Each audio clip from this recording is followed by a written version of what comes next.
सोचो, अगर तुम सुबह उठते ही ईमेल्स चेक करने के बजाय अपनी खुद की टर्म्स पर दिन शुरू करो। सोचो, अगर बिजनेस का मतलब हसल, बर्नआउट और ऑल नाइटर्स नहीं बल्कि क्लैरिटी, फोकस और पर्पस हो। Welcome to the world of Rework. एक ऐसी थिंकिंग जो कहती है कि सक्सेस पाने के लिए तुम्हें एमबीए, इन्वेस्टर्स या एंडलेस प्लानिंग की जरूरत नहीं है। ये किताब उन मिथ्स को तोड़ती है जो हमें सालों से सिखाए जा रहे हैं कि बड़ा बनने के लिए बड़ी शुरुआत चाहिए, कि हर बिजनेस को एक डिटेल्ड प्लान चाहिए, या कि बिजी दिखना मतलब प्रोडक्टिव होना। रीवर्क कहती है, no, you need less, you need better, you need real work. ये किताब हर उस इंसान के लिए है जो कुछ नया करना चाहता है, फ्रीलांसर, क्रिएटर, आर्टिस्ट या एंटरप्रेन्योर, और जो ट्रेडिशनल तरीका छोड़कर मॉडर्न, मिनिमलिस्ट और इंटेंशनल तरीका अपनाना चाहता है। अब हम इस किताब को 2 भागों में जानेंगे। हर भाग में कहानी, उदाहरण और वो डीप इंसाइट्स जो आपको काम करने का नया तरीका सिखाएंगे। Ready? Let's rework the way you think about work. अगर आप ऐसी ही इंस्पायरिंग और थॉट प्रोवोकिंग किताबों की कहानियां सुनना चाहते हैं तो YouTube पर हमारा चैनल ईयरवर्ड्स जरूर देखें। लाइक करें, कमेंट करें कि आपने क्या सीखा और सब्सक्राइब करना न भूलें, क्योंकि एक आइडिया आपकी जिंदगी बदल सकता है। लेस इज मोर, छोटी शुरुआत, बड़ा इम्पैक्ट। राज एक छोटे शहर का लड़का था जो हमेशा कुछ नया करने का सपना देखता था। एमबीए की किताबों और शार्क टैंक एपिसोड्स ने उसे ये यकीन दिला दिया था कि अगर तुम्हें कोई बड़ा बिजनेस बनाना है तो तुम्हें इन्वेस्टर्स, एक सॉलिड बिजनेस प्लान और बहुत सारे एम्प्लॉइज चाहिए। पर रीवर्क पढ़ने के बाद उसका नजरिया बदल गया। एक रात जब सब सो चुके थे, राज ने इस किताब का पहला लेसन पढ़ा, प्लानिंग इज गेसिंग। वो चौंक गया। क्या? हमें हमेशा तो सिखाया गया था कि बिना प्लान के कुछ मत करो, लेकिन रीवर्क कहती है, long term planning is just guessing with fancy charts. You don't know what will happen next year, next month, या कभी कभी तो नेक्स्ट वीक भी नहीं। इसका मतलब ये नहीं कि बिना सोचे काम शुरू कर दो। इसका मतलब है कि एक्शन को प्लानिंग से ज्यादा वैल्यू दो। राज ने उसी दिन डिसाइड किया कि वो अपना फ्रीलांस राइटिंग बिजनेस शुरू करेगा। 0 इन्वेस्टमेंट, 0 एम्प्लॉइज, जस्ट स्किल्स और एक laptop. Start small, start now. Rework का एक कोर मैसेज था, स्टार्ट बिफोर यूर रेडी। राज ने पहले सोचा कि एक बड़ी वेबसाइट लॉन्च करेगा, फिर क्लाइंट्स ढूंढेगा, लेकिन अब उसने माइंडसेट बदला। उसने एक सिंपल गूगल फॉर्म बनाया, उसमें अपनी सर्विसेज लिखी और 10 नोन लोगों को भेजा। विद इन 2 डेज उसे पहला क्लाइंट मिल गया। कोई बड़ी चीज नहीं, एक ब्लॉग पोस्ट का काम था। पर यहीं से गेम शुरू हुआ। Ignore the real world. Raj को कई लोगों ने समझाया, ये तो टेम्पररी है, इससे कोई बड़ा बिजनेस नहीं बनेगा, या फुल टाइम जॉब कर लो, स्टेबिलिटी जरूरी है। रीवर्क कहती है, the real world is not a place, it's an excuse. जो लोग खुद रिस्क नहीं लेते वो दूसरों को भी डिस्करेज करते हैं, पर जो सच में कुछ क्रिएट करना चाहता है वो एक्सक्यूजेस को नजरअंदाज करता है और आगे बढ़ता है। राज ने भी यही किया। उसने लोग क्या कहेंगे वाली थिंकिंग छोड़ दी और एक छोटी सक्सेस को एक बड़ी हैबिट में बदल दिया, consistent delivery. Workaholism is not a badge. Raj पहले सोचता था कि जितना ज्यादा काम उतना ज्यादा रिजल्ट। रीवर्क ने उसे बताया कि ये सोच पूरी तरह फ्लॉड है। Workaholics aren't heroes, they don't save the day, they just make more work for everyone else. Raj ने देखा कि जब वो कम काम करता था पर हाई फोकस के साथ, तो आउटपुट ज्यादा अच्छा होता था। उसने अपने काम के घंटे कम कर दिए और डिस्ट्रैक्शंस हटाए। नतीजा, ज्यादा quality, come stress, scratch your own etch. Rework का अगला मैसेज था, मेक व्हाट यू नीड। राज को खुद कंटेंट राइटर्स के लिए एक बेटर वर्कफ्लो टूल चाहिए था, तो उसने गूगल शीट्स पर एक छोटा सिस्टम बनाया, जिसे बाद में उसने और लोगों को भी शेयर करना शुरू किया। ये उसका पहला प्रोडक्ट बना, by solving his own problem. जब आप खुद के लिए कुछ बनाते हैं तो आप जानबूझकर ओवरबिल्ड नहीं करते, आप जो जरूरी है वही बनाते हैं, और वही दूसरों को भी चाहिए होता है। Launch now, polish later. Raj पहले सोचता था कि हर चीज परफेक्ट होनी चाहिए, design, logo, copy, even backend system. लेकिन रीवर्क ने सिखाया, if you are not embarrassed by your first launch, you launched too late. तो उसने अपने राइटिंग पोर्टफोलियो का बेसिक वर्जन नोशन पर बनाया और लिंक भेजना शुरू कर दिया। क्लाइंट्स ने काम देखा, नॉट डिजाइन। फीडबैक मिला और उसी के बेस पर इंप्रूवमेंट होती गई। No time is no excuse. Raj job करता था तो उसके पास समय की कमी थी, लेकिन रीवर्क का एक हिस्सा कहता है, there's always enough time if you spend it right। राज ने नोटिस किया कि वो दिन में 2 घंटे यूट्यूब और स्क्रोलिंग में खर्च कर रहा था। उसने खुद से कहा, अगर मैं 90 मिनट भी डेली फोकस्ड काम करूं तो महीने में 45 घंटे हो जाते हैं। That's enough to build something real, build an audience। राज ने सोचा कि सिर्फ काम करने से काम नहीं मिलेगा, विजिबिलिटी भी चाहिए। रीवर्क ने advice the, teach everything you know. तो उसने इंस्टाग्राम और लिंक्डइन पर शॉर्ट टिप्स और कंटेंट राइटिंग इनसाइट्स देना शुरू किया। ऑडियंस बढ़ी और ऑर्गेनिकली नए क्लाइंट्स आने लगे। वो अब सिर्फ राइटर नहीं, एक मिनी टीचर भी था। से नो बाय डिफॉल्ट, रीवर्क के एक सेक्शन ने राज को सबसे ज्यादा प्रभावित किया। से नो मोर देन यस। हर अपॉर्चुनिटी को पकड़ना जरूरी नहीं। अगर कोई क्लाइंट अनरीजनेबल डिमांड करता था तो राज पोलाइटली मना कर देता। इससे उसे फोकस करने का मौका मिला उन क्लाइंट्स पर जो उसकी वैल्यू समझते थे।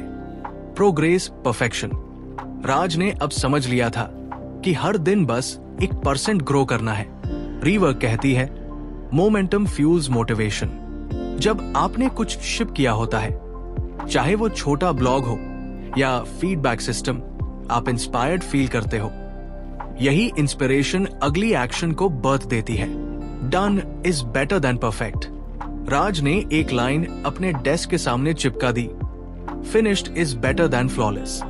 उसने डिसाइड किया कि हर हफ्ते एक ब्लॉग क्लाइंट को डिलीवर करेगा, चाहे बाकी चीजें परफेक्ट हो या नहीं। ये रिदम बन गई और यही रिदम उसका यूएसपी बन गई। आपको शुरू करने के लिए किसी परमिशन की जरूरत नहीं है। Start small, learn fast, improve faster, action planning. Busy होना कामयाबी नहीं है, प्रोग्रेस होना है। Build what you need, teach what you learn. Raj अब सिर्फ एक फ्रीलांसर नहीं था, वो एक क्रिएटर था और उसका नेक्स्ट गोल था अपना माइक्रो एजेंसी सेटअप करना। लेकिन वो कैसे करेगा? उसकी ये नई यात्रा, उसके सिस्टम्स, उसके हैबिट्स और वो सभी अनकन्वेंशनल इनसाइट्स जो उसे रीवर्क के दूसरे भाग में मिलते हैं, वो हम अगले अध्याय में एक्सप्लोर करेंगे। अगर आप भी हसल फ्री, क्लैरिटी ड्रिवन और पर्पसफुल वर्क लाइफ बनाना चाहते हैं तो YouTube पर हमारा चैनल ईयरवर्ड्स जरूर देखें। सिस्टम्स, सिंप्लिसिटी और सस्टेनेबल ग्रोथ की शक्ति। राज की माइक्रो एजेंसी अब धीरे धीरे शेप लेने लगी थी। क्लाइंट्स आ रहे थे, प्रोजेक्ट्स पूरे हो रहे थे, लेकिन एक मोमेंट ऐसा आया जब उसे लगा, अब मैं फिर से उसी ट्रैप में फंस रहा हूं जिससे बचने के लिए मैंने ये जर्नी शुरू की थी। काम का प्रेशर बढ़ने लगा, पुराने हैबिट्स वापस आने लगे। Unnecessary meetings, multiple tools, scattered focus और उस पुरानी सोच का शैडो जो कहती थी मोर इज बेटर। उसी समय राज ने रीवर्क का पार्ट 2 पढ़ना शुरू किया और हर चैप्टर ने उसके काम करने के तरीके को फिर से रीवर्क कर दिया। आइए उस जर्नी को स्टेप बाय स्टेप एक्सप्लोर करें। Ignore the details early on. Raj ने अपनी एजेंसी के लिए एक कॉम्प्लेक्स CRM सिस्टम सेटअप करना शुरू कर दिया था। ट्रेलो, नोशन, क्लिकअप, स्लैक, हर चीज एक साथ। But he soon realised, I am spending more time setting up the system than doing the work. Rework कहती है, details later, solve the core problem first. उसने सब कुछ सिंप्लीफाई कर दिया। सिर्फ एक शेयर्ड गूगल डॉक और व्हाट्सएप पर क्लाइंट कम्युनिकेशन। बाकी कॉम्प्लेक्सिटी को फ्यूचर के लिए छोड़ दिया। मीटिंग्स आर टॉक्सिक, राज ने नोटिस किया कि छोटी एजेंसी होने के बावजूद उसकी कैलेंडर फुल रहती थी। 15 minute sync call, 30 minute feedback meet और 1 आवर वीकली स्ट्रैटेजी कॉल्स।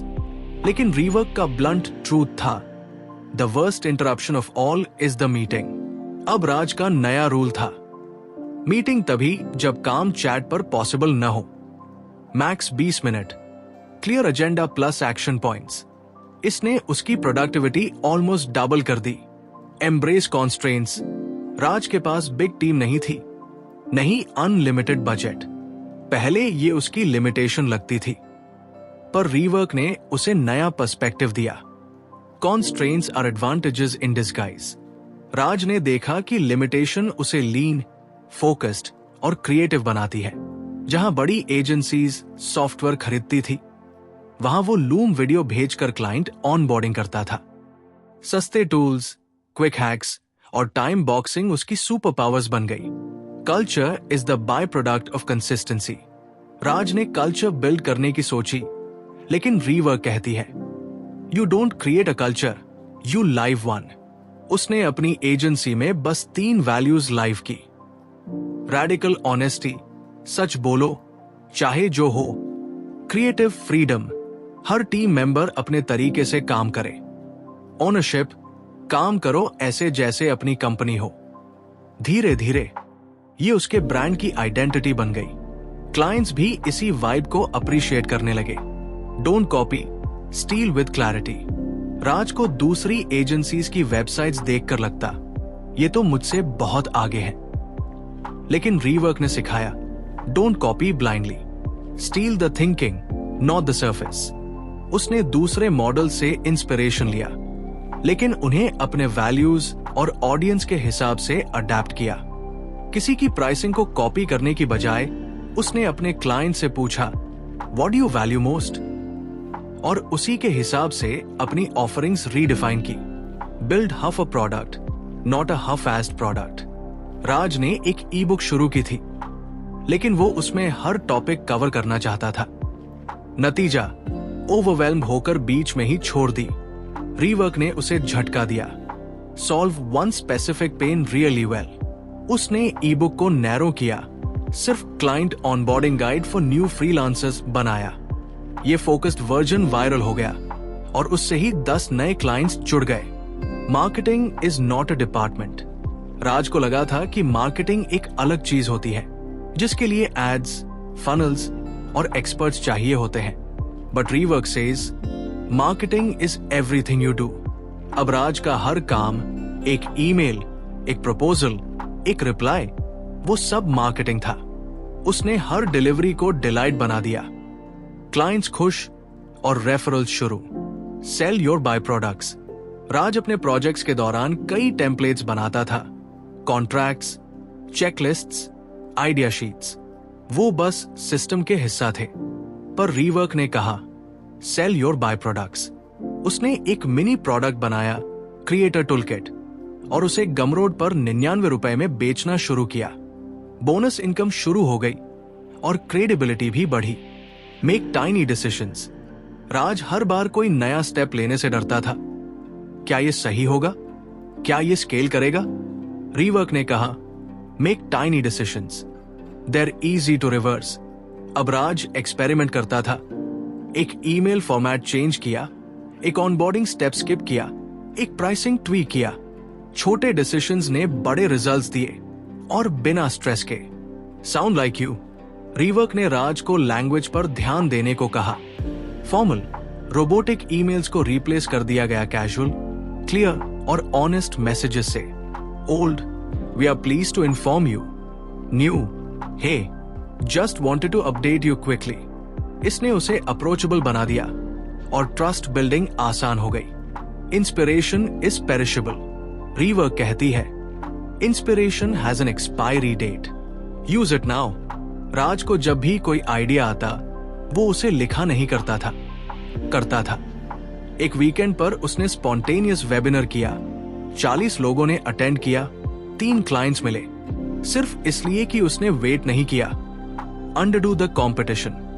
राज ने देखा कि competitors huge bundles, long webinars और कॉम्प्लेक्स सर्विसेज दे रहे हैं, बट रीवर्क ने सिखाया underdo them, do less but better. उसने सिर्फ 3 सर्विसेज रखी और हर एक को प्रीमियम एक्सपीरियंस बना दिया। Result, more clarity, better sales, loyal customers. Don't scar on the first cut. एक बार एक क्लाइंट से छोटी मिस्टेक हो गई। राज ने सोचा अब पूरे प्रोसेस को बदलना पड़ेगा, पर रीवर्क ने कहा don't create rules for one of mistakes. उसने समझा कि एक गलती पूरी सिस्टम को नहीं डिफाइन करती।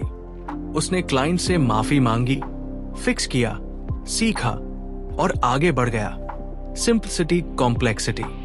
सिस्टम्स खुद इवॉल्व होते हैं जब आप इंटेंशनली काम करते हैं। कल्चर बनाई नहीं जाती, जी जाती है। छोटा सोचना, तेज एक्शन लेना, यही रियल ग्रोथ है। अब राज एक काम, कॉन्फिडेंट एंटरप्रेन्योर था जो ना सिर्फ पैसे कमा रहा था बल्कि पीस भी कमा रहा था।